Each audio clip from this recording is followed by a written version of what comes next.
Sir నమస్తే sir. నమస్తే. Sir చూసుకోవచ్చు ఇప్పుడు ఇక్కడ ఈ నియోజకవర్గం నుంచి సార్ మరి ఎవరు వస్తుంది ఎలా అని అనేది. నా పేరు తుమ్మల ప్రఫుల్ రామరెడ్డి. నేను తెలంగాణ ఉద్యమకారులు చేసి రాష్ట్ర అధ్యక్షుడిని. ఇక్కడ ఏదైతే జూబ్లీ హిల్స్ ఉప ఎన్నికల నేపథ్యంలో మేము కూడా జూబ్లీ హిల్స్లో అన్ని డివిజన్లలో పనిచేస్తూ ఉన్నాం.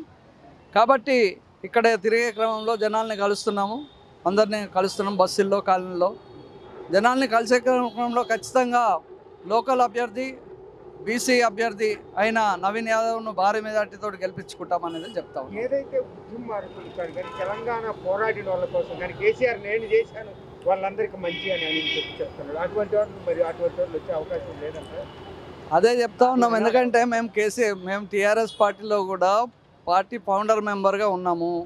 మాతో పాటు వందలాది వేలాది మంది ఉద్యమకారులు ఉన్నారు. ఏదైతే టీఆర్ఎస్ నుంచి బీఆర్ఎస్ మారిన బీఆర్ఎస్ పార్టీ ఉద్యమకారులను మోసం చేసిందనేది ప్రతి జిల్లాలో అనుమానం అందరికీ తెలుసు. కాబట్టి బీఆర్ఎస్ పార్టీ ఓడిపోయింది. మొన్న ఎలక్షన్స్లో చూసినట్టయితే మీరు గమనించినట్టయితే ఉద్యమకారులందరూ మొత్తం అన్ని జిల్లాల వ్యాప్తంగా పనిచేసినారు. కాబట్టి తెలంగాణ రాష్ట్రంలో కాంగ్రెస్ పార్టీ అనేది 1.7 ఓట్లతోటి మెజార్టీతో గెలిచి ప్రభుత్వాన్ని ఏర్పాటు చేసుకుంది.